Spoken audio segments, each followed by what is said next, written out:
या पक्षाच्या माध्यमातून गेल्या 3 वर्षामध्ये महाराष्ट्राच्या कानाकोपऱ्यामध्ये सातत्यानं कार्य करून आपल्यातल्या बऱ्याच लोकांना माहित असेल की ज्या पद्धतीनं क्रिकेटमध्ये एखादा बॉलर किती फास्ट बॉलिंग करतो, त्या फास्ट बॉलिंगवर विकेट मिळत नसतात.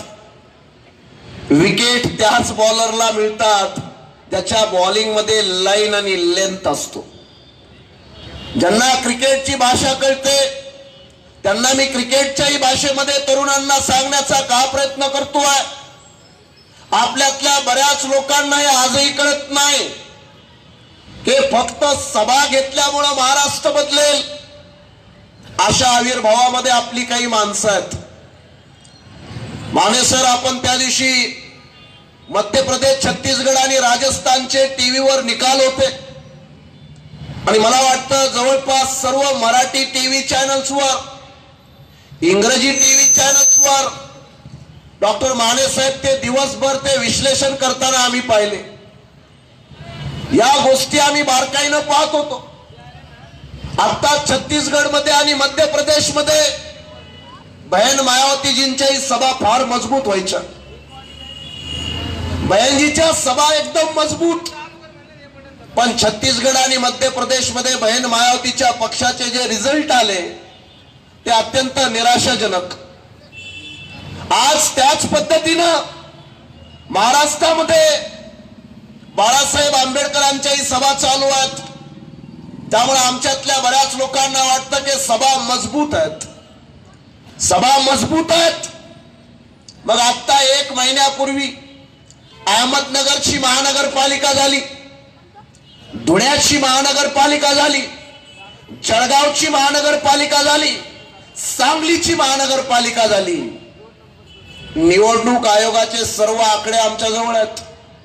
अत्यंत वाईट आणि अत्यंत भयंकर अशी मतं आहेत. सभा, संमेलन आणि निवडणुकांचं राजकारण आपल्या महाराष्ट्रातल्या कार्यकर्त्याला, समाजाला हे आजपर्यंत आणि न उलगडलेलं कोड आहे. पण या महाराष्ट्रामध्ये केवळ 3 वर्षामध्ये स्वतःच्या ताकदीवर, अरे गडचिरोली सारख्याही जिल्ह्यामध्ये स्वतःच्या ताकदीवर 4 नगरसेवक निवडून आणण्याचं काम डॉक्टर माने साहेबांनी केलं. गेल्या महिन्यामध्ये चंद्रपूर जिल्ह्यामध्ये ब्रह्मपुरी सारख्या नगरपालिकेमध्ये 1 नगरसेवक निवडून आणून, कोकणातल्या खोपोली सारख्या नगरपालिकेमध्ये हे अत्यंत कमी वेळेमध्ये, कारण जे फुले आंबेडकरांचं नाव घेऊन या महाराष्ट्रात आणि देशात राजकारण करतात त्या सर्वांना आमची विनंती आहे की जोपर्यंत मजबूत संघटन उभं होत नाही तोपर्यंत कुठल्याही राजकीय पक्षाला यश मिळत नाही. आणि त्यामुळेच आजच्याही जाहीर सभेमधून आमची आपल्याला विनंती आहे, निवडणुकांचं राजकारण, इलेक्टोरल पॉलिटिक्स हा वेगळा प्रकार आहे. भावनांचा आणि स्वप्नांचा बाजार, जो बाजार भारतीय जनता पार्टीनं केला, मंदिर वही बनाएंगे, तारीख नहीं बताएंगे. या देशातल्या सर्वसामान्य हिंदूंच्या भावनांचा व्यापार करून भारतीय जनता पार्टी सत्तेमध्ये आली. सत्तेमध्ये येण्याच्या अगोदर सामान्य लोकांना एक आमिष दाखवलं की आमचं सरकार बनवा, प्रत्येकाच्या खात्यात 15-15, 20-20 लाख रुपये येतील, काळा पैसा येईल. सर्वसामान्य लोकांना स्वप्न दाखवली. महाराष्ट्रातल्या धनगर समाजाला आव्हान करण्यात आलं की आमचं सरकार बनवा, धनगरांना आदिवासींचा दर्जा देण्यात येईल. मी या गोष्टी का बोलतोय? कारण राजकारणासाठी लोकांच्या स्वप्नांचा आणि भावनांचा बाजार करण्याचं फार जुनं तंत्र आहे आणि महाराष्ट्रातली आपण माणसं त्या तंत्रामध्ये आम्ही सातत्याने अडकत आलो. 16 वर्ष कुठल्या नामांतराच्या संघर्षामध्ये आम्ही अडकलो. आजही परत महाराष्ट्रातल्या लोकांच्या भावनांचा बाजार, हा बाजार मांडणाऱ्या लोकांना आमचा प्रश्न आहे की जनतेची अपेक्षा काय, फुले शाहू आंबेडकरांचा संघर्ष काय. अरे बेरोजगारांना नोकऱ्या मिळाव्या यासाठी महाराष्ट्रात आंदोलन चालवणारी पार्टी BRSP आहे. या महाराष्ट्रातल्या गोरगरिबांना कर्जमाफ झाली पाहिजे. आपल्यातल्या बऱ्याच लोकांना माहित नसेल, रिझर्व्ह बँक ऑफ इंडियाच्या विरोधात बहुजन रिपब्लिकन सोशलिस्ट पार्टीच्या वतीने एक आंदोलन चालवलं. काय आंदोलन आहे? 15 लाख का वादा पूरा करो वरना खुर्ची खाली करो.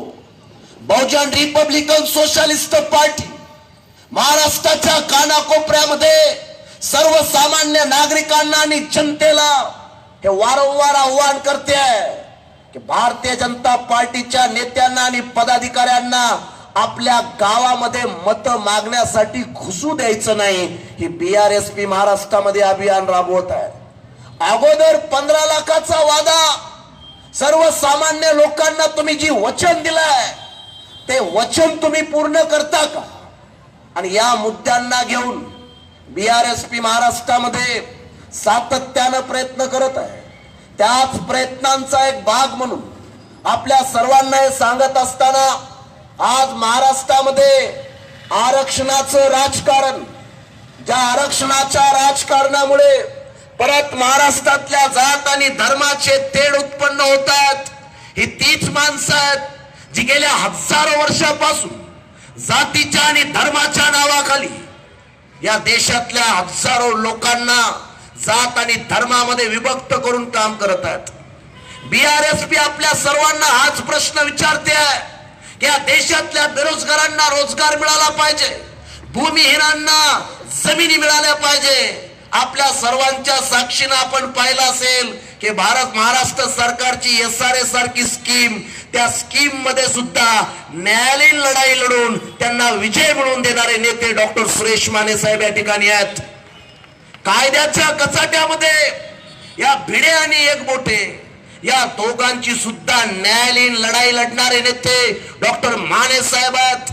महाराष्ट्रातल्या जनतेला ज्यांच्या मनामध्ये या मुद्द्याबद्दल एक आस्था आहे त्या सर्वांना मी विनंती करतोय की ज्या पद्धतीनं सामान्य माणसं मैदानात उतरली त्याच पद्धतीनं मी माझ्या विश्रांतवाडी भागातल्या आजूबाजूपर्यंत ज्यांच्यापर्यंत माझा आवाज जातोय त्यांना मी विनंती करतोय की या भीमा कोरेगावच्या लढ्याची न्यायालयीन लढाई, कोर्टची लढाई लढणारे नेते BRSPचे संस्थापक डॉक्टर माने साहेब आहेत.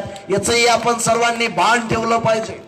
लढत आहेत BRSPच्या माध्यमातून दिवस रात्र महाराष्ट्राच्या कानाकोपऱ्यामध्ये एक मजबूत संघटन बनवण्याची प्रक्रिया चालू आहे. आपण बरीच माणसं महाराष्ट्रामध्ये शिवाजी महाराजांचा दाखला देतो की मुठभर मावळ्यांना घेऊन शिवाजी महाराजांनी स्वराज्य उभं केलं. मावळे मुठभरच होते. लोकसंख्येवर काही माणसं आणि देशातले राजकारण समाजकारण बदलत नसतात. लोकसंख्या, अरे ती माणसं कोण आहेत? मुठभर मावळ्यांना घेऊन जर शिवाजी महाराजांनी स्वराज्य उभं केलं आणि 500 लोकांनी जर 28,000 पेशव्यांचा बिमोड केला असेल तर BRSPच्या वतीनं आमचं हेच म्हणणं आहे, माणसांच्या लोकसंख्येवरून जगामध्ये क्रांत्या होत नसतात. क्रांत्या होत असतात माणसांच्या प्रामाणिकपणावर, त्यांच्या शिस्तीवर आणि त्यांच्या चिकाटीवर. BRSPच्या माध्यमातून महाराष्ट्रभरामध्ये अशा प्रामाणिक शिस्तीच्या आणि कर्मठ कार्यकर्त्यांच्या फौजा महाराष्ट्रामध्ये उभ्या केल्या जातात. त्याच्याच आधारावर या महाराष्ट्राच्या राजकारणामध्ये BRSP एक नवीन शक्ती म्हणून उदयाला येत आहे. म्हणून आमचे मित्र भीमराव अल्लीपुरी म्हणतात कि बुझते हुए चिरागों को फिर से जलाने की बात कर, बुझते हुए चिरागों को फिर से जलाने की बात कर, जातिवाद के पहाड़ को जड़ से हिलाने की बात कर, अगर दौड़ता है तेरे रगों में जय भीम का खून तो जातिवाद को मिट्टी में मिलाने की बात कर. या देशातल्या जात आणि धर्माच्या नावाखाली हजारो लाखो लोकांचे जे बळी घेतले जातात हे मिटवण्यासाठी BRSP महाराष्ट्रभरामध्ये अत्यंत प्रामाणिकपणे महाराष्ट्रभरामध्ये प्रयत्न चालू आहेत. आज या जाहीर सभेमधून डॉक्टर माने साहेब भारतीय जनता पार्टीचे सगळे नकाब, मग ते सुप्रीम कोर्टातल्या गडबडी असतील, सीबीआय मधल्या गडबडी असतील, की आरक्षणाची आत्ताची ताजी संविधान विरोधी असलेली भूमिका असेल, या प्रत्येक मुद्द्याचा भारतीय जनता पार्टीने या देशातल्या सर्वसामान्य नागरिकांचं जगणं बेहाल आणि मुश्किल केलेलं आहे. या त्यांच्या धोरणांचा नकाब पाडण्यासाठी आज BRSPच्या माध्यमातून ही सभा होत आहे. मित्रांनो, मी मगाशीच आपल्या समोर बऱ्याच गोष्टी मांडलेल्या आहेत. त्यामुळे माझी अपेक्षा आहे की आपण सर्वांनी, महाराष्ट्रातल्या तमाम लोकांना विनंती करतोय, हा महाराष्ट्र सर्वांना ऐकायला तयार आहे. या महाराष्ट्रानं बाळासाहेब ठाकरेंनाही ऐकलेलं आहे, या महाराष्ट्रानं नामदेव ढसाळांनाही ऐकलेलं आहे, या महाराष्ट्रानं अटल बिहारींनाही ऐकलेलं आहे. मला महाराष्ट्रातल्या सर्वसामान्य लोकांना हीच विनंती करायची आहे की आपण सर्वांनी बहुजन रिपब्लिकन सोशलिस्ट पार्टी, डॉक्टर सुरेश माने हे महाराष्ट्रामध्ये काय बदल करू इच्छितात, त्यांच्याजवळ कोणती नीती आहे, त्यांच्याजवळ कोणती रणनीती आहे, या रणनीतीचा आपण बारकाईने विचार करा. फक्त सरकारला नावं ठेवून चालत नाही. डॉक्टर माने साहेबांच्या माध्यमातून सरकारला पर्याय सुचवलेले आहेत. त्यातला एक महत्वाचा पर्याय 15 लाख रुपयाच्या संदर्भात आहे. भारतीय जनता पार्टीला डॉक्टर माने साहेबांनी एक सल्ला दिलेला आहे की तुम्ही 15 लाख रुपये माफ करा, एकतर 15 लाख रुपये आमच्या खात्यावर जमा करा. जर जमा करता येत नसतील तर 15 लाख रुपयापर्यंतचे कर्ज माफ करा, आणि तेही करता येत नसतील तर डॉक्टर सुरेश माने आणि BRSP ही महाराष्ट्रातला, भारतातला एकमेव पक्ष आहे जो रिझर्व्ह बँक ऑफ इंडियाच्या विरोधामध्ये, भारत सरकारच्या अर्थमंत्र्याच्या विरोधामध्ये या अर्थव्यवस्थेला आव्हान देण्यासाठी BRSPनं आझाद मैदानावर मोर्चा काढला. आणि डॉक्टर माने साहेबांनी BJPला एक सल्ला दिलाय की जोपर्यंत गौतम अदानी, विजय माल्या, नीरव मोदी, मेहुल चोक्सी, या टाटा, बाटा, गोयंका, मित्तल हे जे उद्योगपती आहेत, यांची जोपर्यंत 100% कर्ज वसुली करत नाहीत तोपर्यंत सर्वसामान्यांच्या कर्जाला हात लावायचा नाही. ही BRSPनं महाराष्ट्रात घेतलेली भूमिका आहे.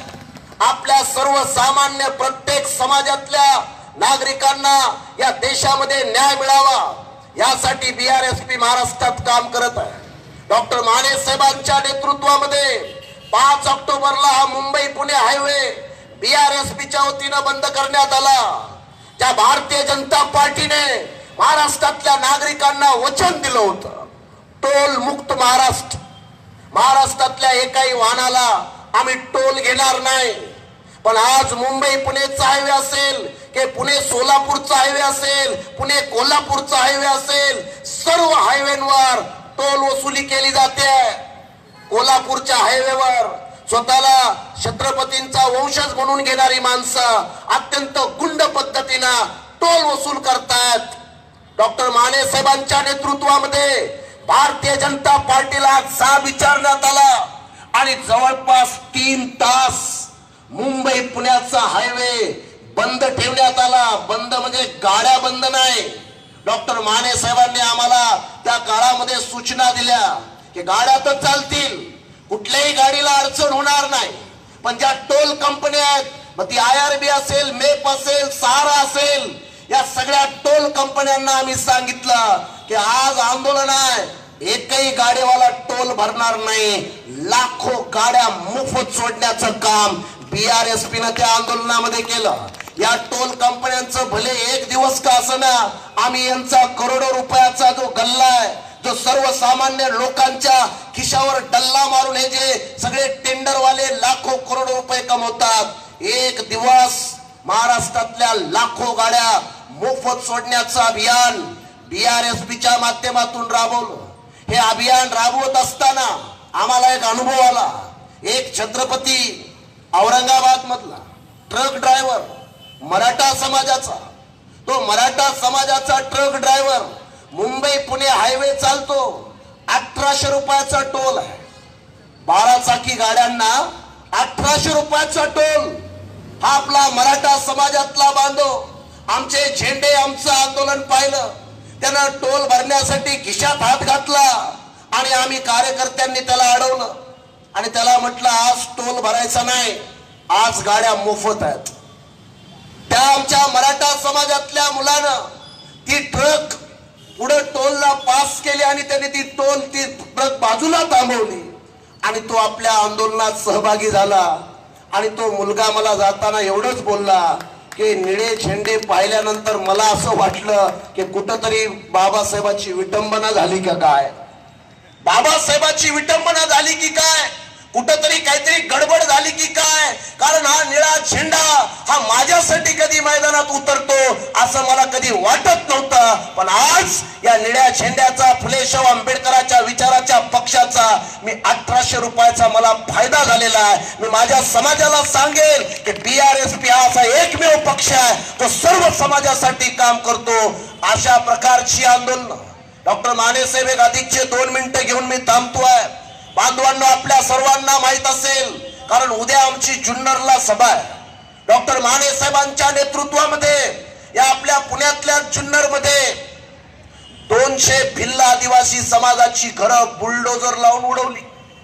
200 ती माणसं बेबस बेसहारा माणसं पुण्यामध्ये मानेसाहेबांना भेटायला आली. त्या लोकांनी विनंती केली की मानेसाहेब आमचे कित्येक कुटुंब, कित्येक पिढ्या या जमिनीवर वसलेल्या आहेत, भिल्ल आदिवासी आहेत.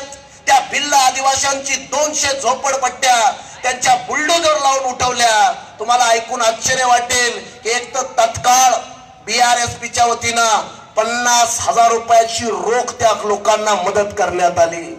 आमच्या आयरे साहेबांच्या माध्यमातून 30 पोते तांदूळ त्यांना कमीत कमी 8-15 दिवस त्या कुटुंबियांना जगता यावं, त्यांना 30 पोत्यापेक्षा जास्त तांदूळाचं वाटप करण्यात आलं. याच्याही पेक्षा जास्त महत्वाचं, बऱ्याच लोकांना वाटतं की आमच्या सोबत आदिवासी आमच्या मागे का उभा होत नाही. हा आमचा OBC असेल, मातंग असेल, चर्मकार असेल, मुस्लिम असेल, ही माणसं आमच्या मागे का उभी होत नाहीत. आणि जोपर्यंत तुम्ही त्यांची रडणारी डोळे पुसणार नाहीत तोपर्यंत ही माणसं आपल्या मागे कशी उभी होतील. आम्ही त्या 200 लोकांच्यासाठी डॉक्टर माने साहेबांच्या नेतृत्वामध्ये जुन्नरच्या तहसीलवर मोर्चा काढला. अत्यंत विराट मोर्चा, हजारो लोकांचा मोर्चा. त्या मोर्चाचा काय परिणाम झाला? त्या मोर्चाचा परिणाम असा झाला, त्या 200 लोकांना नव्यानं घरं बांधून देण्याचा अध्यादेश काढावा लागला.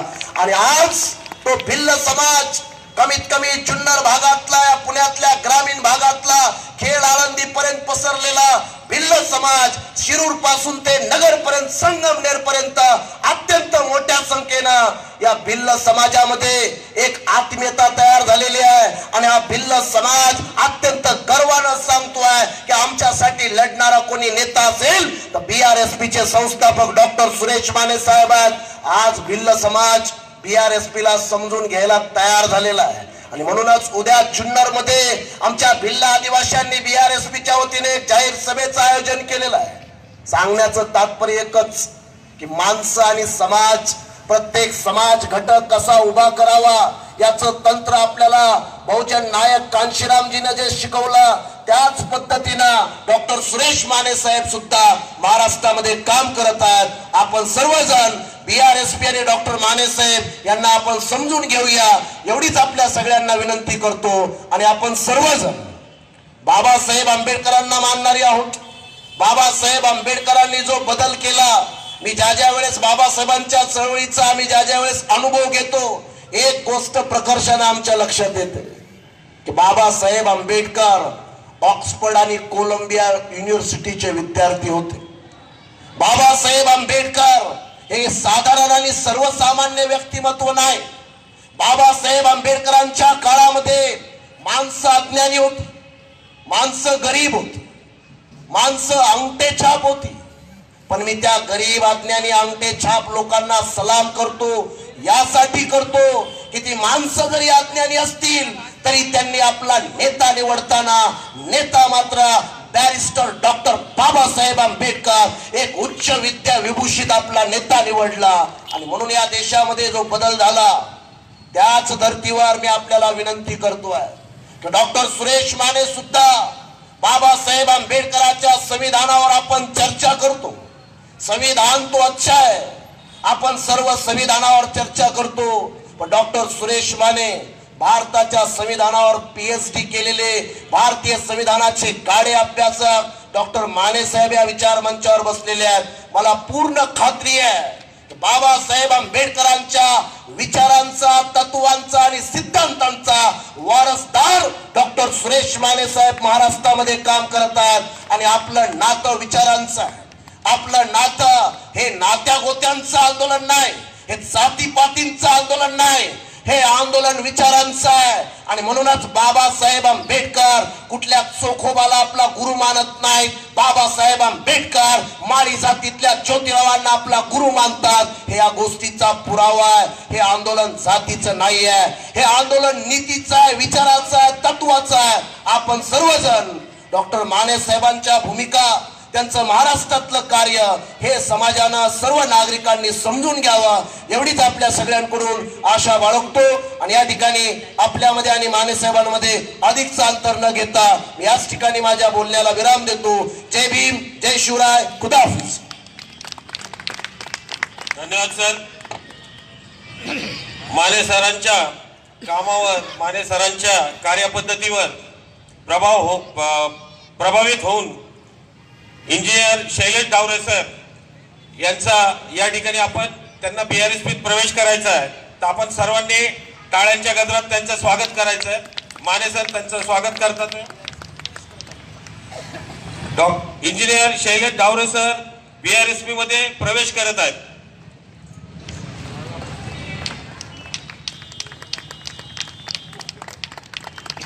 बहुजन रिपब्लिकन सोशलिस्ट पार्टी जिंदाबाद. बहुजन रिपब्लिकन सोशलिस्ट पार्टी जिंदाबाद. डॉक्टर सुरेश माने सर आप संघर्ष करो. डॉक्टर सुरेश माने सर आप आगे बढ़ो. हम आपके साथ हैं.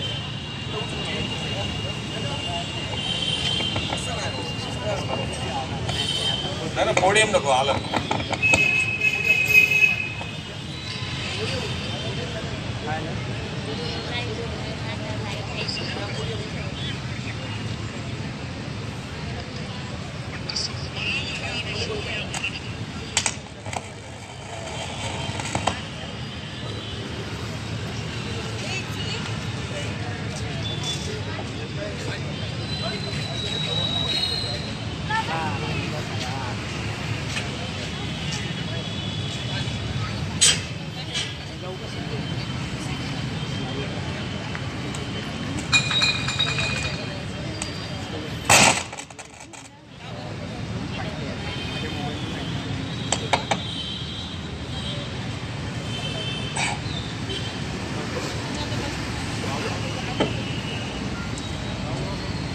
राष्ट्रमाता जिजाऊ यांच्या जयंतीच्या निमित्तानं बहुजन रिपब्लिकन सोशलिस्ट पार्टी वडगाव शहरी विधानसभा या विधानसभेच्या वतीनं गेल्या 4, 4.5, पावणे 5 वर्षामध्ये केंद्रातल्या आणि राज्यातल्या भाजपा शिवसेना सरकारनं लोकांच्या हिताचे किती निर्णय घेतले, महाराष्ट्राच्या हिताचे किती निर्णय घेतले याचं महाराष्ट्रातील जनतेला जाण यावी, प्रबोधन व्हावं. त्याचबरोबर बहुजन रिपब्लिकन सोशलिस्ट पार्टीची महाराष्ट्रातील जनतेच्या प्रश्नाविषयीची ज्वलंत भूमिका काय, सरकारच्या धोरणाविषयी पार्टीची भूमिका काय, या बाबतीत आज या ठिकाणी या जाहीर सभेचं आयोजन करण्यात आलेलं आहे. प्रास्ताविकामध्ये पक्षाच्या कार्यकर्त्यांनी, वक्त्यांनी आपापल्या परीनं गेल्या 4-4.5 वर्षामध्ये केंद्र राज्यातील भाजपा सरकारनं लोकांच्या हिताच्या विरोधामध्ये कसं काम केलेलं आहे याची अनेक उदाहरणं आपल्या समोर मांडलेली आहेत.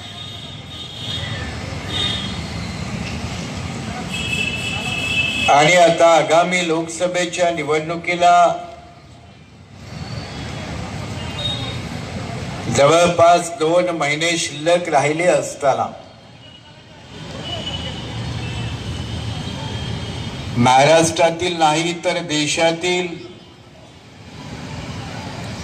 देशातील नाही तर परदेशातील ज्यांचा भारतीय राजकारणाशी संबंध आहे, भारतीय समाजाशी संबंध आहे, त्या सर्वांमध्ये केंद्र सरकारच्या एकूणच परफॉर्मन्स बद्दल आता फारसं चांगलं जनमत नाही आहे. खरं तर 2014च्या लोकसभेच्या निवडणुकीमध्ये भारताच्या जनतेनं 10 वर्षाच्या UPA 1 आणि UPA 2च्या नॉन परफॉर्मन्सला कंटाळून भारतीय जनता पक्षाला मतदान केलं होतं. नरेंद्र मोदींची गुजरातची अत्यंत काळकुट्ट कारकीर्द असताना सुद्धा आणि गुजरातचं तथाकथित विकासाच्या मॉडेलमध्ये अजूनही गुजरातच्या अनेक गावखेड्यामध्ये दलित समाजातील विद्यार्थ्यांना वेगळे बसण्याची व्यवस्था असताना सुद्धा आणि आजही गुजरात सारख्या राज्यामध्ये शिक्षण क्षेत्रातील प्राथमिक शिक्षकापासून अगदी विद्यापीठ स्तरावरच्या सगळ्या नेमणुका जेव्हा कॉन्ट्रॅक्ट आणि डेली वेजेसच्या आधारावर होत असणारं गुजरातचं मॉडेल ज्या नरेंद्र मोदींनी डेव्हलप केलं, त्या नरेंद्र मोदी आणि भारतीय जनता पार्टीच्या सरकारला लोकांनी काँग्रेसच्या 10 वर्षाच्या नकारार्थी मतापुढे सत्तेमध्ये बसण्याची संधी मिळाली. आणि त्यावेळेला मोदीचे समर्थक कोणी रामदेव बाबा असतील, मोदीचे समर्थक कोणी स्टॉक एक्सचेंज मार्केटला समर्थन देणारे चालवणारे छोटे मोठे उद्योगपती असतील, मोदीचं समर्थन करणारे या देशातील मोठमोठे अदानी अंबानी सारखे भांडवलदार उद्योगपती असतील, आणि नुसते उद्योगपतीच नाही तर या देशातला प्रिंट आणि इलेक्ट्रॉनिक मीडिया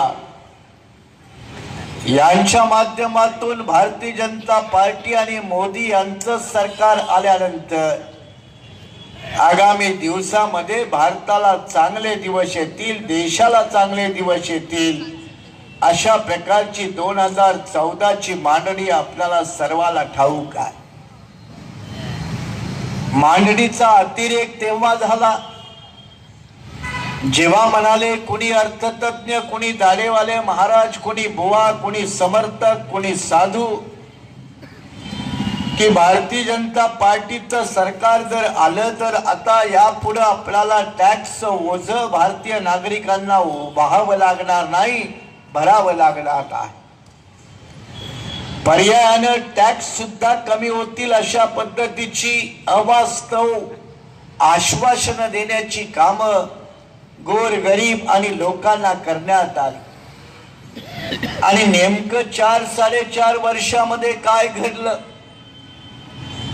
तर जगामध्ये कोणत्याही देशामध्ये 28% GST कुठल्याही अगदी ॲडव्हान्स कंट्रीमध्ये नाही. ते 28%ची मर्यादा भारतीय जनता पार्टीनं भारतातल्या नागरिकांवरती लादली. 14% GST जेव्हा काँग्रेस पक्ष आणत होता तेव्हा 14% जीएसटीला विरोध करणारे मोदी आणि भारतीय जनता पार्टी याने 28% स्लॅब सुद्धा जीएसटी मध्ये समाविष्ट केला. पर्यायानं जीएसटीचं प्रमाण एवढं वाढल्यामुळं या देशातल्या छोट्या मोठ्या कारखानदारांनी, छोटा मिठा कारागिरांनी आपापले व्यवसाय बंद केले. पर्यायानं गेल्या 4-4.5 वर्षामध्ये जवळजवळ 1 कोटी नोकऱ्या या देशातून संपुष्टात आल्या. आताही परवा गेल्या एकाच वर्षामध्ये पंतप्रधान नरेंद्र मोदी आणि भारतीय जनता पार्टीच्या सरकारच्या चुकीच्या धोरणामुळे फक्त 2018 वर्षामध्ये 1 कोटी नोकऱ्या संपुष्टात आल्या असा एक अहवाल आपल्याला वर्तमानपत्रातून प्राप्त झाला. याचाच अर्थ ज्या नरेंद्र मोदी भारतीय जनता पार्टीनं म्हणाले की आम्ही वर्षाला 2 कोटी नोकऱ्या देऊ, याचा अर्थ गेल्या 4-4.5 वर्षामध्ये 8-9 करोड नोकऱ्या निर्माण व्हायला पाहिजे होत्या. त्या भारतीय जनता पार्टीच्या कालखंडामध्ये 1 करोड सुद्धा 5 वर्षाच्या कालखंडामध्ये नोकऱ्या झाल्या नाहीत. उलट करोडो रोजगार तरुण हे आपल्या रोजगारापासून वंचित झाले, बेकार झाले. एवढ्या मोठ्या चुकीचे आर्थिक धोरण आणि बेरोजगारीचं धोरण अत्यंत बेजबाबदारपणे जर कोणी राबवलं असेल तर ते केंद्र सरकारमध्ये बसलेल्या भारतीय जनता पार्टीनं आणि पंतप्रधान नरेंद्र मोदी. आणि आता म्हणतात की सवर्णातल्या सुद्धा गरीब माणसाला नोकरी मिळाली पाहिजे. मग दलितांना जसं आरक्षण आहे, आदिवासींना, ओबीसीना, मग इतरांनाही आरक्षण द्यावं. अरे दलितांना आरक्षण दिलं म्हणून काय सगळ्या दलितांना नोकऱ्या मिळाल्या का? ओबीसींना आरक्षण मिळून 25 वर्ष झाली. 52% ओबीसी, 27% दिलं आणि 25 वर्षानंतर सरकारी नोकऱ्यामध्ये अजून ओबीसीचा टक्का 12%च्या वरती गेला नाही. लोकसंख्या 52%, आरक्षण 27%, भागीदारी 12%ची. मग बिचाऱ्या ओबीसीना आरक्षण असताना नोकऱ्या का नाही मिळाल्या? दलित आदिवासींची अवस्था तीच. म्हणजे एका बाजूला सरकारी नोकऱ्या संपुष्टात आलायच्या आणि दुसऱ्या बाजूला आरक्षणाची गाजरं वाटायची काम करायची. हा नापाक आणि नालायकीचा धंदा जर कोण करत असेल तर ते केंद्रामधला आणि महाराष्ट्रामधील भारतीय जनता पार्टीचं सरकार करते असा जर आपण आरोप केला तर तो 100% बरोबर आहे असं माझं स्पष्टपणे आपल्या समोर म्हणणं आहे. कुठे आहेत नोकऱ्या? कुठून देणार आहात नोकऱ्या? कोर्टात टिकल नाही टिकल बाकीचं सोडून द्या, दिलेला नोकऱ्या कुठं आहेत? महाराष्ट्रामधल्या नोकऱ्या किती कमी झाल्या गेल्या 5 वर्षामध्ये? आणि महाराष्ट्रातल्या 36 जिल्ह्यातल्या एम्प्लॉयमेंट एक्सचेंज मध्ये महाराष्ट्रातल्या सुशिक्षित बेकारांची रोजगारासंबंधीची नोंद किती झाली? आणि जर तुम्ही महाराष्ट्रातील 36 जिल्ह्यातील 36 एम्प्लॉयमेंट एक्सचेंज मध्ये रोजगारासाठी नोंद झालेल्या तरुण आणि तरुणींची संख्याचे आकडे पाहाल तर ते 48 लाखाच्या वरती आहे. म्हणजे 12.25 कोटीच्या महाराष्ट्रामध्ये जवळजवळ अर्धा कोटी शिकला सवरलेला तरुण बेरोजगार या महाराष्ट्रामध्ये गेल्या 5 वर्षामध्ये आहे. मग याची जबाबदारी कुणाची? आरक्षण गाजरं म्हणून वाटायला ठीक आहे, चला तुम्हाला मराठ्यांना मिळालं नाही हे घेऊन टाका, तुम्हाला उच्च वर्गातील गरिबांना मिळालं नाही हे घेऊन टाका. अरे मग आता सगळ्यांनाच वाटायचं ठरवलंय तर 60% वाटलं तर ते 40% कुणासाठी ठेवलंय ते तरी सांगा. असा कोणता आता वर्ग शिल्लक राहिला की ज्याच्यासाठी 40% पुन्हा आरक्षण करून ठेवलं? म्हणजे त्याची लोकसंख्या किती? आता उर्वरित लोकांची लोकसंख्या अगदी 10-5% सुद्धा राहिली नाही, पण त्याला मात्र 40% आणि 52% ओबीसी. महाराष्ट्रात मात्र 19%. महाराष्ट्रातील ओबीसी आमच्या शिवसेनेमध्ये, भारतीय जनता पार्टीमध्ये, काँग्रेस, राष्ट्रवादीमध्ये फरफटलेले लोक, विद्वान, विचारवंत, शिकले सवरलेली माणसं सरकारच्या विरोधात ठामपणानं बोलायला तयार नाही, सरकारच्या विरोधात भूमिका घ्यायला तयार नाही. आताही महाराष्ट्रामध्ये ओबीसींचं आरक्षण प्रत्येक जिल्ह्यामध्ये, जिल्हावार आरक्षणामधून ओबीसींचं आरक्षण कमी करण्यात येतात. महाराष्ट्रातल्या अनेक जिल्ह्यामध्ये मराठा आरक्षण राबवण्यासाठी जिल्हावार जे आरक्षण धोरण असतं त्या आरक्षण धोरणामध्ये सगळ्यात मोठा जर तोटा कुणाचा होत असेल तर तो ओबीसी समाज बांधवांचा, तेली माळी शिंपीसाई कुणबींचा, जे बिचारे जय भवानी जय शिवानी म्हणून घोषणा देतात, जे बिचारे शिवसेनेच्या पाठीमागे फरफटत जातात आणि जे बिचारे कधी काही कोणी भिडेच्या माग गड किल्ले कपारीच्या नादानं फार मोठा ऐतिहासिक वारसा जतन करण्यासाठी दऱ्या डोंगरा कपारीमध्ये भटकत राहतात आणि त्यावेळेला भटा ब्राह्मणांची पोरं कोणी अमेरिकेच्या येल युनिव्हर्सिटीमध्ये, कोणी ऑक्सफर्डमध्ये, कोणी केम्ब्रिजमध्ये आणि बहुजनांची पोरं मात्र गड किल्ल्यांचं रक्षण झालं पाहिजे म्हणून त्या मनोहर भिडेच्या माग याच्या विरोधात बोलण्याची हिंमत एकाही ओबीसी नेत्यामध्ये, कार्यकर्त्यामध्ये आणि ओबीसी संघटनेमध्ये नाही. आता फार मोठी शोकांतिका. त्यांच्यामध्ये ती हिंमत असणार नाही. बिचारे आता कुठं छगन भुजबळ बोलायला लागले. कदाचित जेलमध्ये जाऊन आल्यानंतर माणसाचं मत परिवर्तन होतं असं म्हणतात. आपला कदाचित विश्वास ठेवावा लागेल आणि म्हणून भुजबळांची भाषा अलीकडे बदलायला लागली. चांगलं आहे, त्याचं स्वागत केलं पाहिजे. पण गेल्या 4-4.5 वर्षामध्ये आरक्षणाच्या नावानं भारतीय जनता पार्टी आता खिरापत एका बाजूला वाटते, एका बाजूला खिरापत वाटते, दुसऱ्या बाजूला धनगरांना आरक्षण देणार होती ते देऊ शकली ना. मराठ्यांचं आरक्षण कसं राबवणार आहे याचा काही आराखडा नाही, याची कोणतीही ब्ल्यू प्रिंट नाही, सरकारकडे धोरण नाही. आणि विदर्भामध्ये गोवारी नावाचा समाज आहे. ज्या गोवारी समाजाला नागपूर खंडपीठानं मुंबई उच्च न्यायालयाचा निर्णय दिला आणि त्या खंडपीठाने सांगितलं की गोवारी समाजाला आदिवासीचं आरक्षण द्या.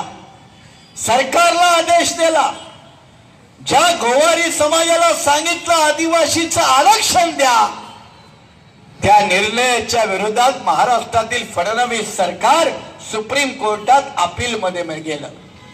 म्हणजे एका बाजूला धनगराला म्हणाले आरक्षण देतो त्याला दिलं नाही, दुसऱ्या बाजूला ज्या गोवारी समाजाला नागपूर खंडपीठ मुंबई उच्च न्यायालयाचं म्हणालं यांना आदिवासीचं आरक्षण द्या, त्याच्या विरोधात सर्वोच्च न्यायालयामध्ये अपील मध्ये महाराष्ट्र सरकार, फडणवीसांचं सरकार गेलं. मग ज्यांना आरक्षण द्यायचं हवं त्यांना आरक्षण देत नाही आणि अशा वेळेला आरक्षणाच्या नावानं येणाऱ्या लोकसभेच्या निवडणुकीतील स्वार्थी आणि क्षुद्रपणाचं, अत्यंत निकृष्ट दर्जाचं मतपेटीचं स्वार्थीपणाचं राजकारण लक्षात ठेवून भारतीय जनता पार्टीनं आरक्षणाचा गैरवापर करण्यासाठी भारतीय राज्यघटनेची तोडमोड करायला सुद्धा सुरुवात केली. त्याचा बहुजन रिपब्लिकन सोशलिस्ट पार्टी जाहीरपणे धिक्कार करते, कारण ती BRSP ची भूमिका.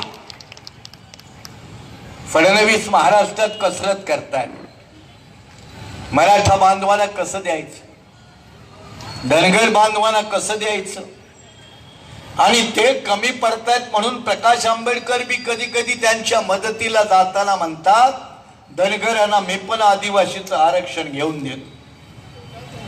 तर शरद पवार जे देऊ शकले नाहीत ते प्रकाश आंबेडकर कसे देणार आहेत हा मोठा संशोधनाचा विषय. आणि पुण्यात संशोधक भरपूर आहेत, विचारवंतही भरपूर आहेत. त्यांनी याच्यावरती कुणीतरी एखाद्या PhD करावी की धनगरांचा प्रस्ताव केंद्र सरकारनं 2 वेळा नाकारला. आणि हे फडणवीस म्हणाले मी माझ्या पहिल्या कॅबिनेटच्या बैठकीमध्ये देईन. तर आतापर्यंत महाराष्ट्राच्या सरकारनं धनगर आरक्षणाचा प्रस्ताव केंद्र सरकारला आजपर्यंत पाठवलेला नाही, असं केंद्रातल्या BJPच्या मंत्र्यानं स्वतः याच अधिवेशनामध्ये पार्लमेंटमध्ये सांगितलं. म्हणजे लबाडपणाची काही मर्यादा आहे का? खोटारडीपणाची काही मर्यादा आहे का? म्हणजे एका बाजूला भारतीय जनता पार्टीचे लोक म्हणतात की आम्ही यांना आरक्षण देऊ. अहो, धनगरांना महाराष्ट्रामध्ये 3.5% NTचं आरक्षण आहेच ना, 3.5% आहे. महाराष्ट्रामध्ये वंजारिया गोपीनाथ मुंडेंचा समाज आहे, तोही त्या NT मध्ये आहे. अगोदर हे दोघंही होते OBC मध्ये, आता खाली आले, NT मध्ये आले. आता म्हणतात आम्हाला तिथून खाली घ्या, NT मधून खाली घ्या. कुठे घ्या? तर आदिवासी मध्ये घ्या. ते आदिवासी बिचारे कमी शिकले सवरलेले, अरे यायचं असेल तर आम्ही आंबेडकरांची माणसं तुमचं शेड्यूल कास्टच्या कॅटेगरीमध्ये स्वागत करतो ना, तुम्ही या ना आमच्या वर्गामध्ये. त्या गरीब बिचाऱ्या आदिवासी मध्ये घुसून काय त्यांच्याशी स्पर्धा करता? त्या आदिवासीच्या वर्गामध्ये, त्या क्लासमध्ये. आणि प्रकाश आंबेडकर सुद्धा दुर्दैवानं म्हणे की मी धनगरांना आदिवासीच्या कॅटेगरीमध्ये घालेन. कसं घालणार रे? कसं घालणार? बाबासाहेब आंबेडकर नाही घालू शकले, पण तुला जमेल? कसं घालू शकशील? शरद पवारांना नाही जमलं, कसं घालू शकणार? उलट प्रकाश आंबेडकरांच्या या अत्यंत दुर्दैवी भूमिकेमुळं याच्या अगोदर काँग्रेसवाल्यांनी, BJPवाल्यांनी आदिवासींच्या मध्ये आंबेडकरी चळवळ, बाबासाहेब आंबेडकर स्वीकारला जाऊ नये म्हणून त्यांच्याविषयी अपप्रचार केला की आदिवासीला मताचा अधिकार असता कामा नये, असे एकदा बाबासाहेब म्हणाले नाही, ही गोष्ट खरी आहे, पण खपवायला काय हरकत आहे?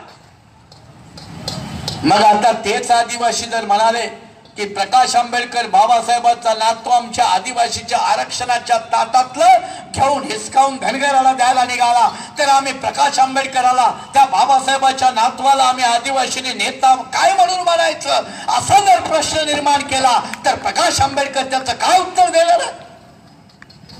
म्हणजे महाराष्ट्रामध्ये आंबेडकरी चळवळ ही खऱ्या अर्थानं बहुजनाची होऊ द्यायची की नाही? का एका विशिष्ट समाजापुरती मर्यादित ठेवून उजव्या बाजूला डाव्या बाजूला दुसऱ्यांच्या स्वार्थीपणाचं राजकारण पुढे रेटायचं? आणि म्हणून आरक्षणाच्या बाबतीमध्ये BRSPचं स्पष्ट धोरण आहे. आम्ही नुसती समीक्षा करत बसत नाही. सर्वजित बनसोडे म्हणाले बरोबर आहे, BRSP नुसती टीका टिप्पणी करत नाही, मीमांसा करतो आम्ही, पण पर्याय सुद्धा देतो. आणि पर्याय काय? आणि पर्याय गेल्या 3-3.5 वर्षापासून आम्ही सातत्यानं मांडतो. ठीक आहे, वर्तमानपत्र आम्हाला प्रसिद्धी देत नाही, कारण आमच्या सभा कोणी स्पॉन्सर करत नाही आणि आमच्या सभेतले फेटे सुद्धा कोणी स्पॉन्सर करत नाही. या सभा संमेलन BRSPची हे कार्यकर्त्याच्या पैशातून, मेहनतीच्या कमावलेल्या पैशातून असतात. आम्ही कुण्या भडव्याची दलालीगिरी करत नाही. आणि म्हणून TV, रेडिओ, वर्तमानपत्रातून आमच्या मोठ्या जाहिराती नसतात. वर्तमानपत्रातून दलाली नाही करत आम्ही. आणि म्हणून आमच्या सभा संमेलन ही काही स्पॉन्सर्ड नाही, याला कोणी काही स्पॉन्सर करणारे लोक नाही. आणि म्हणून त्यांच्या प्रसिद्धी होत नाही. पण 3-3.5 वर्ष मी ठणकावून सांगतोय की इथून पुढे कोणतंही सरकार येऊ द्या, आरक्षण सगळ्यांना देऊ शकत नाही. तुम्हाला आरक्षणाला कुठेतरी मर्यादा घालावी लागेल. जे सद्यस्थितीमध्ये राज्यघटनेच्या चाकोरीमध्ये दलित आदिवासींचं ओबीसींचं आरक्षण जे आहे ते तसंच राहू द्या, त्याला अजिबात हात लावू नका. आणि जर मराठ्याला लोकांना नोकऱ्या द्यायच्या, सवर्णातील गरिबांना द्यायच्या आहेत, तर तुम्ही नोकऱ्या एकतर निर्माण करत नाही, पण म्हणता आम्ही देतो, तरी आम्ही मानतो तुम्ही देणार आहात. तर देण्यासाठी सरकारनं धोरण ठरवावं की तुम्ही कोणत्याही जाती धर्माचे असा, जर कुटुंबामध्ये पात्र व्यक्ती सरकारी नोकरीसाठी पात्र असेल तर सरकारने हे धोरण ठरवावं की प्रत्येक कुटुंबामध्ये एक तरी कमीत कमी सरकारी नोकरी मिळाली पाहिजे. हे धोरण जर स्वीकारलं तर आरक्षणावरून भांडण होणार नाही, जाती जातीमध्ये वादविवाद निर्माण होणार नाही. काय गरज आहे तुम्हाला? हे साधं धोरण राबवायला येऊ शकत नाही का? मी आज पेपरामध्ये वाचलं, मला नक्की आठवत नाही, पण उत्तर पूर्व राज्यातल्या एका मुख्यमंत्र्यानं BRSPचं हेच म्हणणं आज त्यानं त्याच्या राज्यामध्ये लागू केलं. आणि एका कुटुंबामध्ये एक तरी महाराष्ट्र सरकारला स्वीकारायला काय अडचण जाते? आणि जरा असं धोरण बनवलं तरी काय सगळंच कुटुंब नोकरी द्या म्हणून येतील का? अहो, नोकरी घेण्यासाठी सुद्धा कौशल्य, तो बिचारा मनरेगावरती, तो रस्त्यावरच्या खड्डे खोदायच्या कामावरती, आणि त्यात सुद्धा मनरेगाच्या माध्यमातून निर्माण होणारे रोजगार काही नरेंद्र मोदी बीजेपीच्या सरकारनं मध्ये बंद नाही केला. त्याच्यामध्ये कामाला जाणाऱ्या 100 दिवसाचा रोजगार, 365 पैकी 100 दिवसाचा मिळणारा रोजगार सुद्धा जो तात्पुरत्या स्वरूपाचा असतो, जो टेम्पररी स्वरूपाचा असतो, तो सुद्धा रोजगार बंद करण्याचं अत्यंत घनिष्ठ स्वरूपाचं, निकृष्ट दर्जाचं आणि नालायकपणाचं काम हे मोदी सरकारनं केलं नाही का? कोणाचं वाईट झालं? खेड्यापाड्यामध्ये एका बाजूला शेती पिकत नाही, शेतकरी त्रस्त. महाराष्ट्रातला आपला या सगळ्या पुरोगामी छत्रपती शिवराय फुले शाहू आंबेडकरांचा महाराष्ट्रातला देशामध्ये पहिला नंबर. कशामध्ये पहिला नंबर? देशातल्या शेतकरी आत्महत्यामध्ये पहिला नंबर महाराष्ट्राचा. फडणवीसांना नोबेल पारितोषिक द्या, या देशाचा फार तुम्ही विकास केला. काँग्रेस राष्ट्रवादीवाले त्याला जबाबदार आहेत, कारण त्यांनी काय फार चांगली धोरणं राबवली नाही. आणि म्हणून जर देशामध्ये सगळ्यात जास्त आत्महत्या कुणी करायच्या तर महाराष्ट्रातील शेतकऱ्यांनी. काल बिचारा त्या यवतमाळच्या साहित्य संमेलनाचं उद्घाटन एका विधवेनं केलं, अशाच शेतकरी आत्महत्या केलेल्या विधवेनं केलं, विधवेच्या हातून उद्घाटन केलं. पण तुम्हाला माहिती आहे महाराष्ट्र सरकारचं धोरण की जर शेतकऱ्याला आत्महत्या केली तर त्याची पत्नी मात्र शेतकरी म्हणून काउंट होत नाही, तिला शेतकरी मानलं जात नाही. आणि जेव्हा तिला शेतकरी मानलं जात नाही तेव्हा तिला सरकारी सुविधाचा लाभ मिळत नाही. मात्र साहित्य संमेलनाला उद्घाटन करायला तुम्हाला शेतकऱ्याची विधवा चालते, पण ती विधवा बाई शेतकरी या पदाला पात्र होत नाही. आणि पर्यायानं शेतकऱ्याला जो आत्महत्याग्रस्त कुटुंब आहे त्या मिळणाऱ्या सोयी सुविधा त्या बिचाऱ्या शेतकरी महिलेला मात्र मिळत नाही.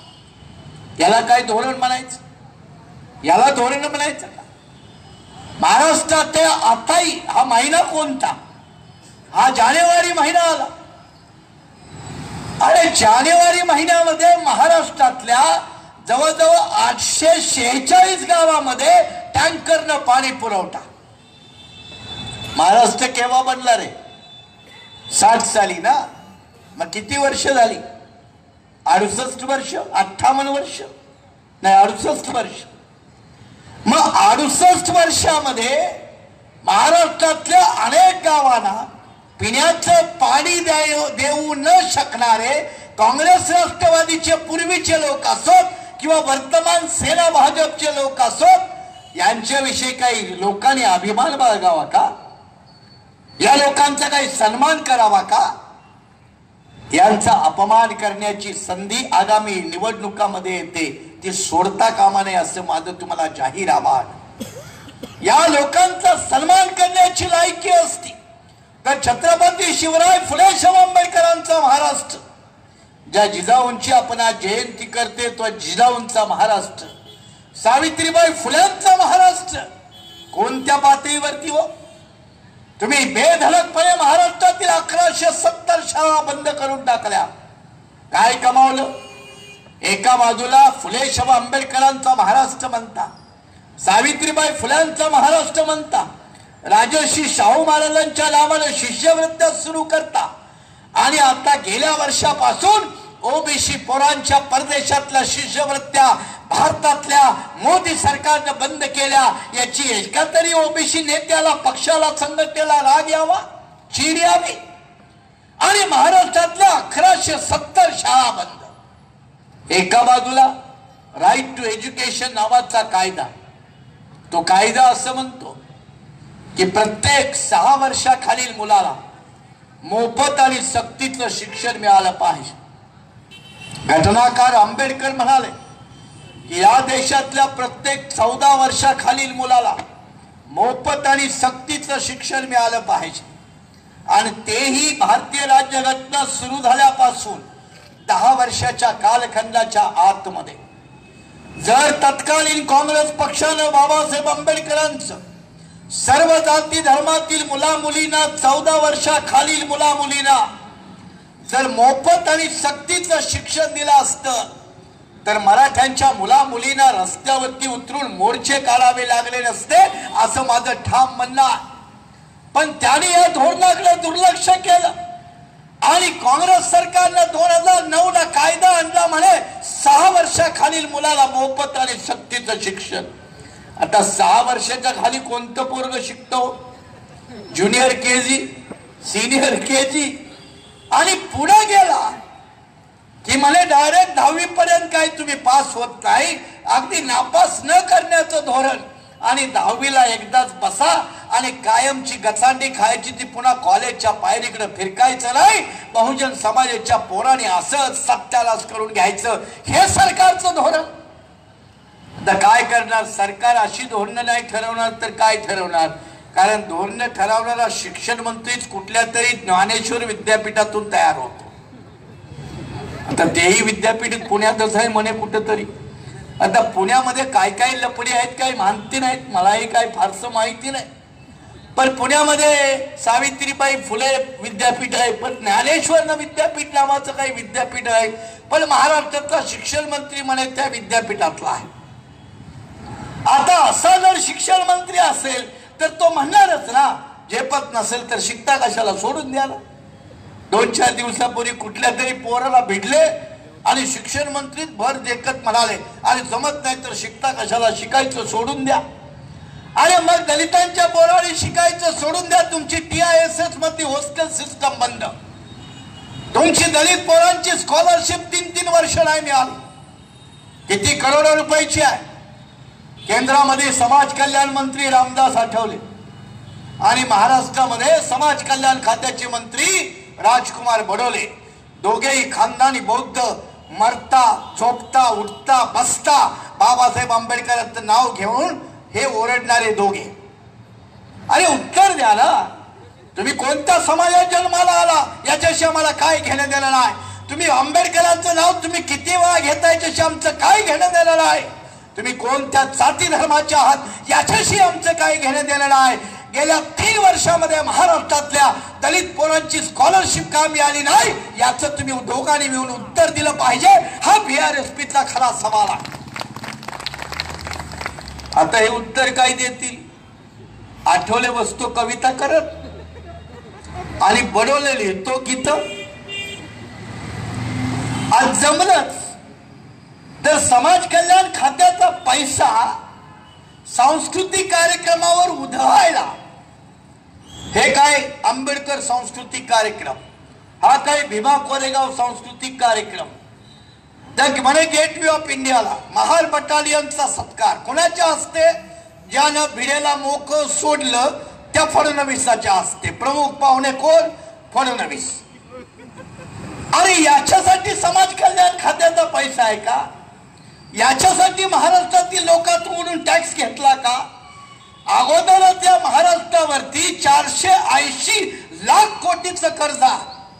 ज्या 480 लाख कोटीच्या कर्जामुळं महाराष्ट्रातील प्रत्येक जाती धर्माच्या माणसाच्या डोक्यावरती 36,000 रुपयाचं कर्ज आहे.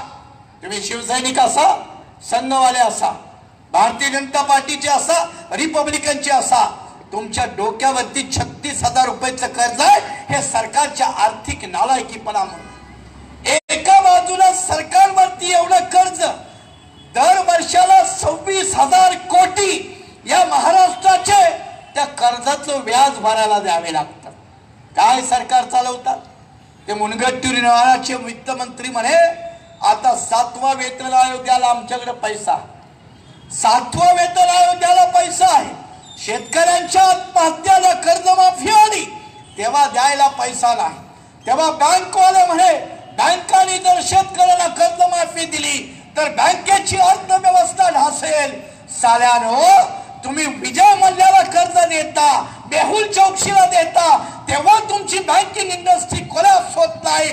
मात्र गरीब शेतकऱ्याला कर्ज द्यायची वेळ येते तेव्हा तुमची बँकिंग इंडस्ट्री उद्ध्वस्त होते. म्हणजे या देशातील भांडवलदार, भारतीय जनता पार्टी, नरेंद्र मोदी आणि अर्थव्यवस्था चालवणारे बँकिंग व्यवस्थेचे ठेकेदार यांची अभद्र युती या देशातल्या अर्थव्यवस्थेला तबाह करत आहे. असा जर आपण आरोप केला तर त्याच्यामध्ये आमचं नेमकं काय चुकलं?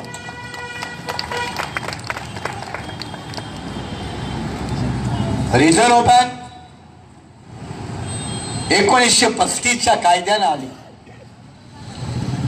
बाबासाहेब आंबेडकरांचं मोठं योगदान आहे रिझर्व्ह बँक निर्माण करण्यामध्ये.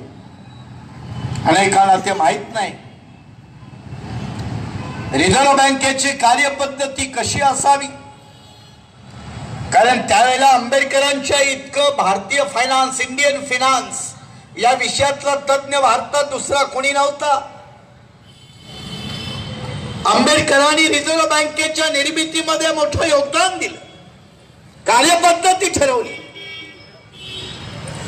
आणि आता सरकारी बँकांनी कर्ज डुबवली तर जेटली आणि मोदी सरकारी बँकांचे कर्ज भरून काढण्यासाठी रिझर्व्ह बँकेला आदेश देतात की तुमच्या गंगाजळी मधला पैसा द्या, बँकाला द्या. गंगाजळी मधला पैसा इमर्जन्सीसाठी वापरायचा असतो. समजा भारत या देशावर जर शेजारी राष्ट्राने कुणी युद्ध लादलं, आर्थिक व्यवस्था सक्षम असली पाहिजे, त्याच्यासाठी गंगाजळी वापरायची असते. इथं जेटली नावाचा फायनान्स मिनिस्टर, ज्याची प्रॉपर्टी करोड रुपयाने वाढली, तो जेटली आणि पंतप्रधान नरेंद्र मोदी आणि भारतीय जनता पार्टी हे रिझर्व्ह बँकेच्या गव्हर्नरला सांगतात की नियमात बसत नसेल तरी तुम्ही त्या गंगाजळीतून पैसा बँकाला द्या, बँकाला भांडवल उपलब्ध करा. आचार्य नावाचे डेप्युटी गव्हर्नर आणि आता राजीनामा दिला तो पटेल नावाचा गव्हर्नर, ते म्हणाले आम्ही नाही देऊ शकत. किती वेळा गव्हर्नरने राजीनामा दिला हो? रघुराम राजन नंतर किती बदलले? 3 गव्हर्नर बदलले एका वर्षात. सरकारच्या कालखंडामध्ये 23 वर्ष, 1.5 वर्षामध्ये रघुराम राजन सारखा जागतिक तत्ववेत्ता असणारा, त्या लेवलचा असणारा अर्थतज्ञ भारताने गमावला. नरेंद्र मोदीला चाटुकार लोक पसंत आहेत. अमित शहा भारतीय जनता पार्टीला चाटुकार, पाठगिरी आणि दलालगिरी करणारी लोक पसंत आहेत. मग रघुराम राजन सारख्या माणसाला रिझर्व्ह बँकेतून पदच्युत व्हावं लागतं. त्याचंही नशीब बघा, त्याला लंडनच्या रिझर्व्ह बँक ऑफ इंडियानं, इंग्लंडच्या रिझर्व्ह बँकनं त्याला आपला गव्हर्नर केला. आता याला काय आरक्षण जबाबदार आहे का रे? काही लोक म्हणतात भारतामध्ये नोकऱ्या उपलब्ध नाहीत, आरक्षणामुळे दलितांनी आरक्षण खाल्लं म्हणून आमची पोरं परदेशी जातात. मग रघुराम राजन आता परदेशात काय म्हणून गेला? तो काय आरक्षणामुळे गेला? आणि आता नंतर आलेला पटेल त्याने राजीनामा दिला, आचार्य नावाचे डेप्युटी गव्हर्नर. म्हणजे या भारतीय जनता पार्टीच्या सरकारच्या कालखंडामध्ये नुसता शेतीचा सत्यानाश नाही केला, नुसता शिक्षण व्यवस्थेतला बट्ट्याबोळ नाही केला, नुसत्या परदेशी धोरणाचा बट्ट्याबोळ नाही केला, नुसत्या रोजगार निर्मिती धोरणाचा सत्यानाश नाही केला, तर भारतीय अर्थव्यवस्थेतला सगळ्यात जास्त सत्यानाश जर कुणी केला असेल तर तो पंतप्रधान नरेंद्र मोदी आणि भारतीय जनता पार्टीने केला असा माझा स्पष्ट आरोप आहे. किती पुरावे द्यायचे, किती द्यायचे पुरावे? आपल्याला माहिती असेल की 5 राज्यातल्या निवडणुकीच्या निकालाने बीजेपी हारली. वाटलं नव्हतं तेवढा की एवढं पाणीपत छत्तीसगडमध्ये होईल म्हणून, वाटलं नव्हतं एवढं पाणीपत आपल्या बहादूरच्या तेलंगणामध्ये होईल. भारतीय लोक निरक्षर असतील, कदाचित फारसं कधी बोलत नसतील, पण इथल्या मतदाराला मूर्ख समजणारे लोक महामूर्ख आहेत असं माझं स्पष्ट म्हणणं आहे. आणि भारतीय जनता पार्टीला वाटलं सगळा मीडिया आपल्या सोबत आहे. का नसला रो? अंबानीने कंट्रोल केलेली 40-42 चॅनल, अदानीनं कंट्रोल केलेली 10-15 इलेक्ट्रॉनिक मीडियाची चॅनल आणि प्रिंट मीडिया मधला जवळजवळ 75% प्रिंट मीडिया. अहो, भारतीय जनता पार्टीच्या अनेक आमदारांना, मंत्र्यांना, पक्षाच्या लोकांना लाथा घातला लोकांनी, तरी बातम्या दाखवत नाही. जे सुरतमध्ये गुजरातच्या कालखंडाच्या निवडणुकीच्या दरम्यान घडलं होतं, त्याला वाटलं एवढा मीडिया आमच्या सोबत आहे. काय पाहिजे? हा सगळा मीडिया असल्यावर आमच्यावर कोण बिघडेल? आणि कदाचित त्यांना असं वाटत असावं की रामदास आठवले सारखा सक्षम कवी असताना आम्हाला कोण हरवेल आमच्याबरोबर. आता त्या सक्षम कवीच्या बुद्धीचं काय मोठं कौतुक. 2 दिवसापूर्वी लोकसभेत तुम्ही बघितलं असेल, आंबेडकरी चळवळीचा नेता कसा नसावा याचं जाज्वल्य, मूर्तिमंत, जिवंत उदाहरण म्हणजे महाराष्ट्रातील नामदार रामदास आठवले यांचं उदाहरण तुम्हाला महाराष्ट्रात, देशात देत आहे. आणि हा कवी एवढा प्रतिभावंत, एवढा प्रतिभावंत की म्हणे ते नरेंद्र मोदी 15 लाख देणारच होते हो, पण काय करायचं ते रिझर्व्ह बँकच पैसा देत नाही बघा. आता रिझर्व्ह बँकेला पैसा दिल्याशिवाय नरेंद्र मोदी कसा देणार 10-15 लाख? अक्कल शून्य माणसं कधी कधी अकलेचे तारे तोडतात कसे, तर याचं हे उदाहरण.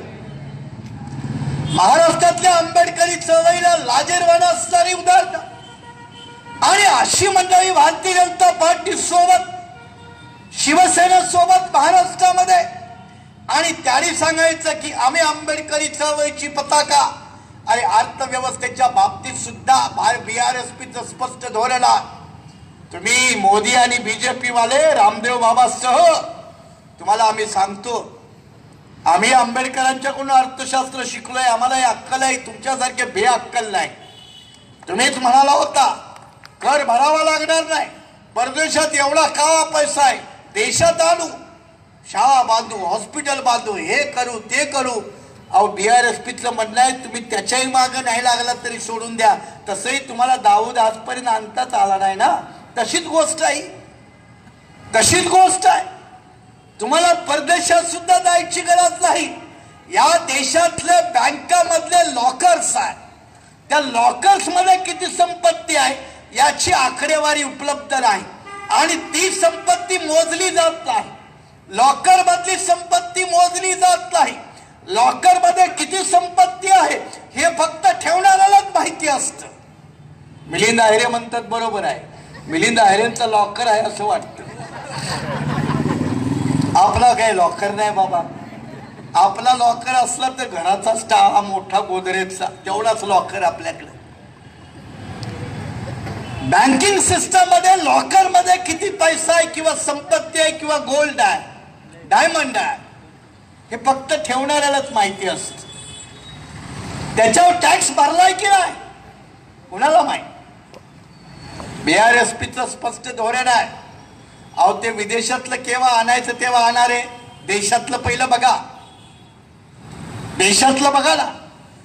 आणि तेही कुठं कुठं जावं लागत नाही. बँकेचे लॉकर आहेत, बँकेच्या लॉकरचा पंचनामा करा, खोला, पंचनामा करा.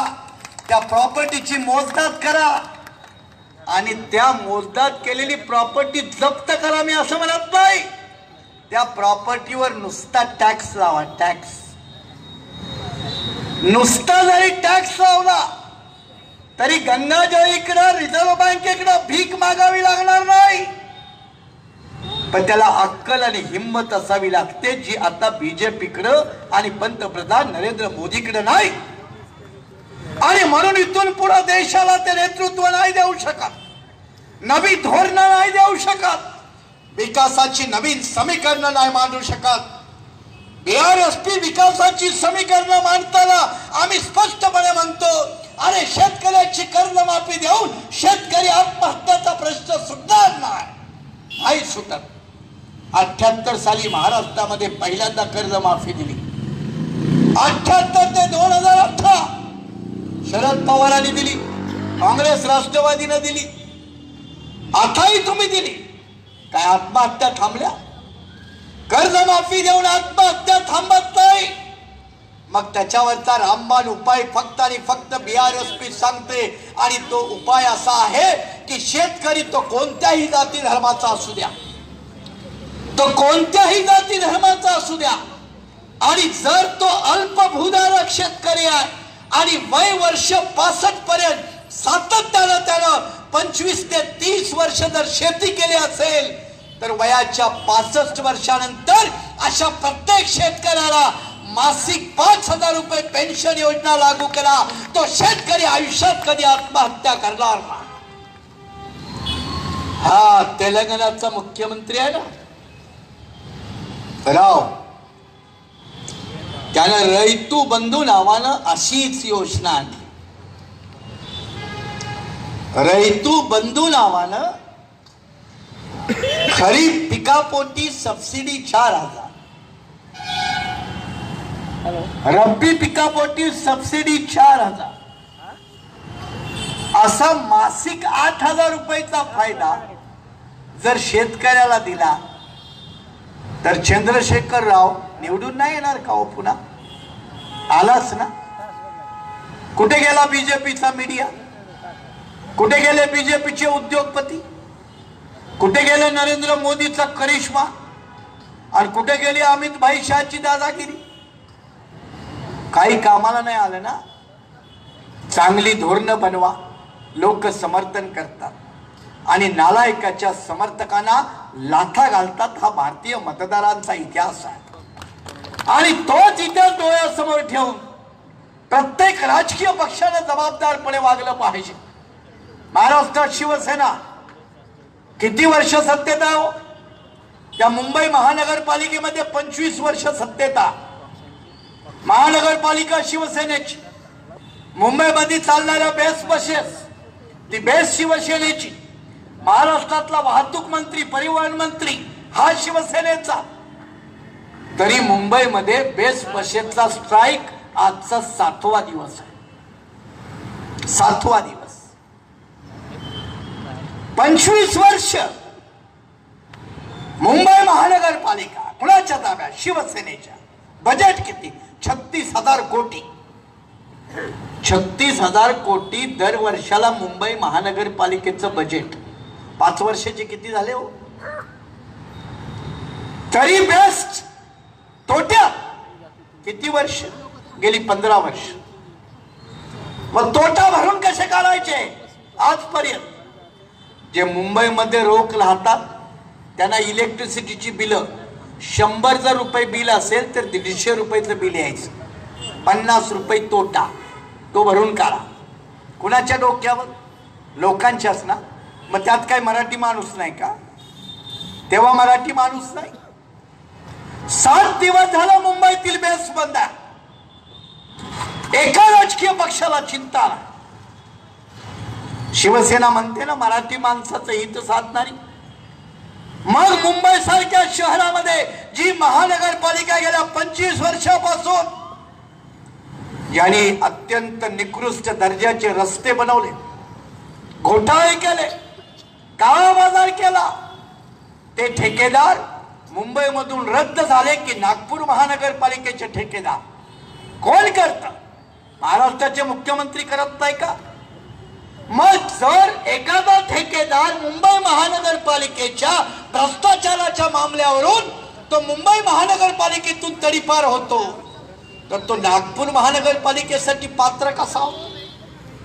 हे गोड बंगाल महाराष्ट्रातील जनतेला सांगायला हवं ना. आणि एवढंच नाही तर मगाशी मी जसं म्हणालो की शिष्यवृत्तीचा पैसा दलिताचा 3-3.5 वर्षाचा लोटला. वर्धा जिल्ह्यामध्ये आदिवासी पोरांच्या शिष्यवृत्तीचे पैसे कुठं वापरले? झेडपी भवन बांधायला. कशामध्ये? झेडपी भवन बांधायला. कुठला जिल्हा? वर्धा जिल्हा. त्या वर्धा जिल्ह्याच्या हिंगण्या तालुक्यामध्ये, त्या हिंगण्या तालुक्यामध्ये पंचायत समितीनं शिवाजी महाराजांचा पुतळा भंगारमध्ये 40 रुपयाला विकला. कुणाचा पुतळा? शिवाजी महाराजांचा. किती रुपयाला? 40 रुपयाला. सरकार कुणाचं? शिवसेना बीजेपीचं. 28 तारखेला त्याच्या विरोधात येत्या 28 तारखेला BRSPचा मोर्चा माझ्या स्वतःच्या नेतृत्वाखाली वर्ध्याला याच विषयावरती आहे की छत्रपती शिवरायांचा पुतळा देखील भंगारामध्ये 40 रुपयाला विकणारं सरकार हे लायक आहे की नालायक आहे, आणि याला पुढच्या वेळेला संतेमध्ये येऊ देता कामा नये अशी ठामपणाची भूमिका महाराष्ट्रातील लोकांनी घेतली पाहिजे. याच्यासाठी भव्य मोर्चा 28 तारखेला वर्ध्यामध्ये. BRSPच्या वतीनं नुसतं आम्ही टीका टिप्पणी मीमांसा करत नाही, विश्लेषण करताना पर्यायी बाजू ठेवतो. महाराष्ट्राचं आर्थिक बजेट ज्या पद्धतीने रेव्हेन्यू महाराष्ट्रामध्ये जनरेट होतो, अर्थसाधनं जनरेट होतात, तेवढी दुसऱ्या राज्यात निर्माण होत नाही. पण तेवढ्या प्रमाणात केंद्राकडून महाराष्ट्राला आर्थिक वाटा मिळत नाही. पर्यायाने महाराष्ट्राच्या विकासाला पैसा केंद्राकडून मिळत नाही. हे बीजेपी वाले म्हणायचे काँग्रेसच्या काळात कमी पैसा येतो. आता तुमचं सरकार इथं या आणि वरती या. किती आणले केंद्राकडून तुम्ही पैसे आणि किती वापरले महाराष्ट्राच्या जनतेच्या विकासासाठी? हे भारतीय जनता पार्टीच्या नेत्यांनी आकडेवारीवरून स्पष्टपणे महाराष्ट्रातील लोकांना सांगून द्यावं. पण सांगण्यासाठी काही नाही. म्हणून कधी राम मंदिर बांधायला अयोध्येला चला, सांगण्यासाठी काही नाही. मग आरक्षणाचं गाजर आणि खिरापत वाटतोय आम्ही, त्याच्यात सामील व्हा, सांगण्यासाठी काही नाही. म्हणून महागाई एवढी का वाढली याचं उत्तर स्मृती इराणीकडे नाही आणि भारतीय जनता पार्टीच्या नेत्याकडे नाही. आणि म्हणून गेल्या 4-4.5 वर्ष ज्या सरकारला आता 4.5 वर्ष होत आली, या सरकारची शैक्षणिक धोरणं असो, शेतीविषयक धोरणं असो, नोकऱ्याविषयक धोरणं असो, देशाच्या सर्वांगीण आणि सर्व समावेशक जनतेच्या विकासासंबंधी धोरणं असोत, अर्थव्यवस्थेबाबत धोरणं असोत, हे सरकार भारताच्या भविष्यातील विकासाची समीकरणं मांडण्यामध्ये पूर्णपणे अपयशी आणि नालायक ठरलेलं आहे.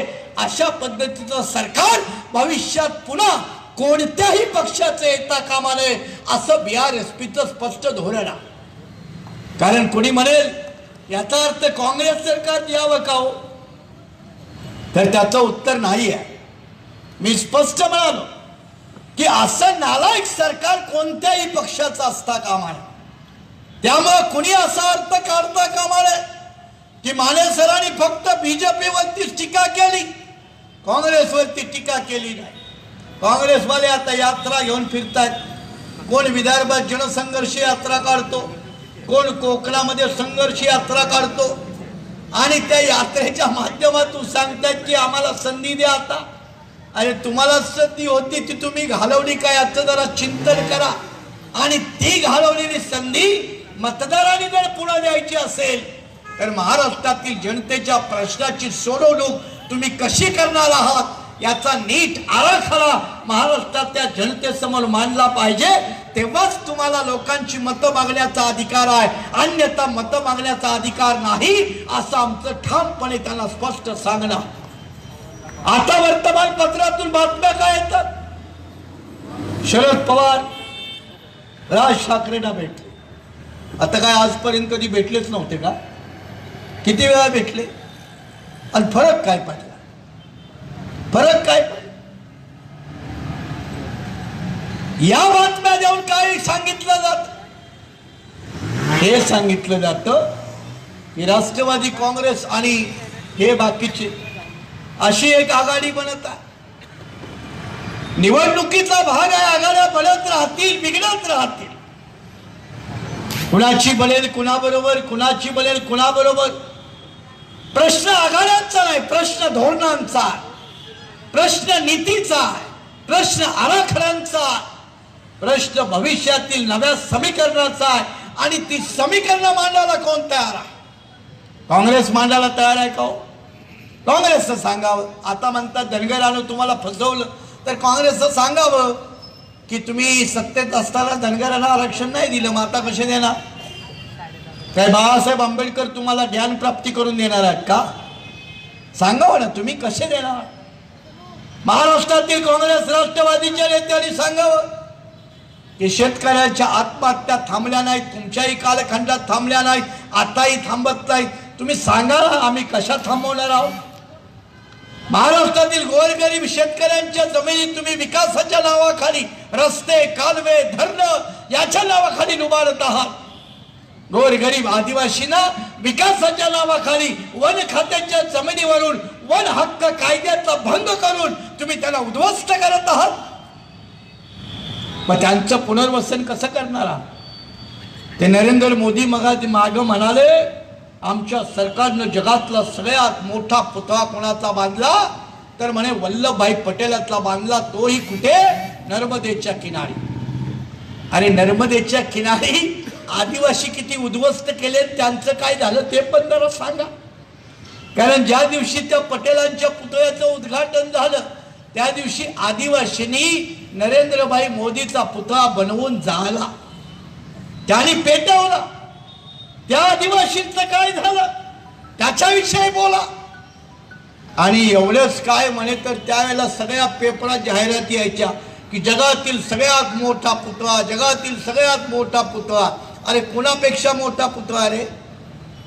भगवान बुद्धापेक्षा ना? कुणापेक्षा? जगामध्ये सगळ्यात मोठे पुतळे कुणाचे आहेत? भगवान बुद्धाचे आहेत ना. आणि तेही भारतात नाही, परदेशात आहे. ते भारतातल्या बौद्धांनी नाही बांधलेले, ते परदेशातल्या लोकांनी बांधले. आणि त्या पुतळ्यांची उंची कमी व्हावी, बुद्धाची उंची कमी व्हावी. अर्थात बुद्धाची उंची काही कमी होत नाही, पण बुद्धाच्या पुतळ्यांची उंची कमी व्हावी म्हणून सगळ्यात मोठा पुतळा. आता हेच जर मोदी आणि बीजेपीचं जर शहाणपण असेल तर बुद्धापेक्षा या जगात कोण मोठा होऊ शकतो हा आमचा तुम्हाला धड देखत ओपनपणे खुला प्रश्न आहे. त्याचं हिंमत असेल तर उत्तर एकाही बीजेपी वाल्याने द्यावं, RSS विचारवंताने द्यावं. अत्यंत निकृष्ट दर्जाची सोच, घटिया दर्जाची विचारसरणी. आणि म्हणून अशा लोकांना यापुढे सत्तेमध्ये ठेवायचं की नाही याचा निर्णायक विचार महाराष्ट्रातील देशातील लोकांनी करण्याची गरज आहे. आणि म्हणून एक ठोस, चांगला, मजबूत पर्याय, ज्याला एक नीती आहे, ज्याच्या नीतीला एक स्पष्ट दिशा आहे, अशी BRSPची स्पष्ट भूमिका. आणि BRSP काही साधू संतांचा पक्ष असा मी म्हणत नाही, पण BRSP देखील भारतीय लोकशाहीतला एक राजकीय पक्ष असल्यामुळे निवडणुकीच्या रणांगणामध्ये तो आपल्या समोर येईलच. होऊ शकतं तो एखाद्या आघाडीचा भाग असेल नसेल. आघाडीचा भाग आहात की नाही याच्यासाठी आम्ही कौडीची किंमत देत नाही.